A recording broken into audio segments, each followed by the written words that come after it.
कहानी की शुरुआत में ये साइंटिस्ट अपने स्पेसशिप में पौधे भरकर कहीं ले जा रहा था। तभी एक एस्टेरॉयड उसके स्पेसशिप से टकरा जाता है और उसका स्पेसशिप नीचे एक छोटे से ग्रह पर गिर जाता है। तो वह पृथ्वी से कांटेक्ट करने की कोशिश करता है मगर डिवाइस खराब हो जाता है। फिर गुस्से में एक पत्थर को लात मारता है मगर पत्थर दोबारा उसी को आकर लगता है तो वह दोबारा ऐसा ही करता है तो पत्थर इस बार और जोर से लगता है। फिर वह एक आम का पौधा लगाता है मगर पौधा थोड़ी ही देर में मुरझा जाता है जिससे साइंटिस्ट उदास हो जाता है।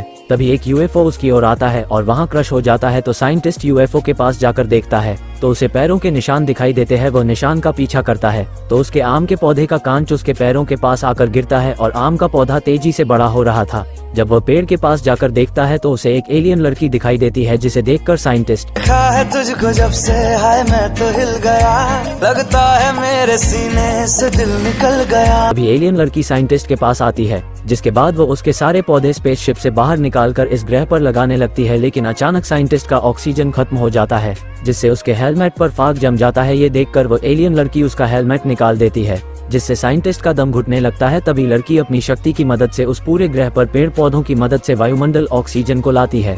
जिसके बाद समय बीतता है और अब इन्होंने शादी कर ली है। इनके पेड़ पौधे भी बड़े हो चुके हैं और आम के पेड़ पर भी फल लगने लगे हैं। ये यहाँ अपने दोनों बच्चों के साथ हंसी खुशी से रहते हैं। लेकिन एक बार अचानक उस लड़की की तबीयत बिगड़ने लगती है। उसे पता था कि अब उसके पास ज्यादा समय नहीं है इसलिए वो अपनी बेटियों को ये बात नहीं बताती। जिसके बाद एक दिन वो लड़के की बाहों में अपना दम तोड़ देती है और गायब होकर ब्रह्मांड में समा जाती है। लड़का उसकी याद में रोने लगता है और लड़की के ना होने से साथ ही वहाँ का ऑक्सीजन भी खत्म होने लगता है। उसे लग रहा था कि उसका भी अंतिम समय निकट आ गया है लेकिन आंख खोलने पर वह पता है कि उसकी बेटियों ने उसे बचा लिया है जिनके पास भी अपनी माँ जैसी शक्तियां हैं। जिसके बाद वह ग्रह एक बार फिर से हरा भरा हो जाता है। दोस्तों यहाँ तक आ ही गए हो तो वीडियो को लाइक जरूर करें।